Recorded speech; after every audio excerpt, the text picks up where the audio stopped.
sünneti o. Ne İşan ağa. Soňky in gowy bahalar şu. Şuraya gel baha başa kargoda hiç tapmayan. Oracan, baha varada vurrumu yok. Barktan toplu yetenekenne. Bilyen mi? Men sana näme getirsek bolýan. Zanini düşünäy. Men bir gedaýa çimma guloguna cepheye dakıp cepheyeden arkada bilen öýde geleceğim bilen. Как вы, ребята? О, как ты, Ара? О, яшо? Как ты? Нормальный, Ара?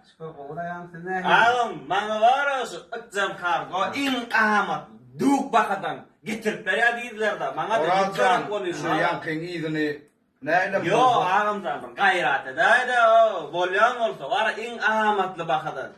Duk nokuşunu beraydı. Hadi bu ağam dinleyin abi. Bak ağam zami, klientler, oho, sıra durulay var, gayrat edip ordun, fazap, in nokot bakadan. Ay deyip beraydı bana bakadan. Bolya hadi bu ağam örneğime değil.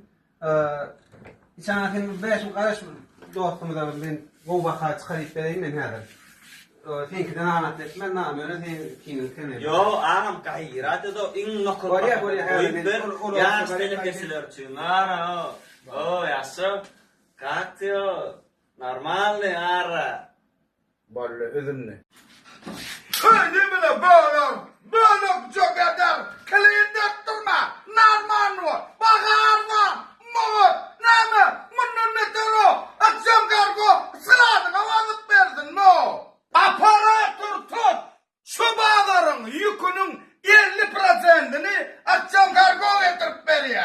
Kendine azıcık sığırda da haydi kargo bağların için ötüyor o. Kim için? Siz için. Narman yükün elinde yan mı? Akşam kargonu yükleyen de biriktiren akşam kargo sen bilen haberleşiyor.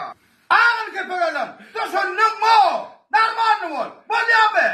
Bağlar ahmaklı mı? Yavuk mu? Ne dostum? In gowy bahalar şu. Bunu nasıl baha inelim. Bol, daha iyi sana, bol düşündürdü. Yok hoşlar kıydı. Yo, amca bu süt versin kaç tane? Kanadan ne mi?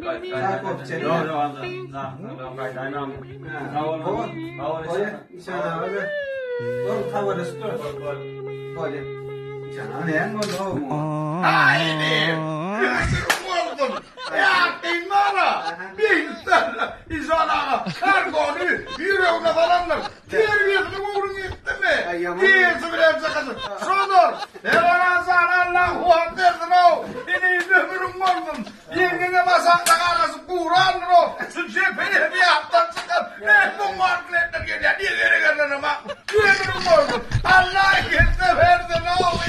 Beni ayakta bağırdım. Akşam kargo yük getiriyor. Hatay'dan, Katar'dan amatlı. Akşam kargon falgıdı, çok, halar köprü, telefon verin. Var usta. Biliyorum ki neydi basıyorsun o? Dur kovmayın aydı. Hormat müşteri, Akşam kargo. Bizim telefon belgimiz 62'lik 10.97 66. Akşam kargo sizi bilen. İşan abi neredir bizi bilen. Akşam kargodan dassasma, yakınlasın. Yükümüz ağama, gel yara, menlenem, barmağına yanında, kada kalır yana. Anlatacağım. Kada para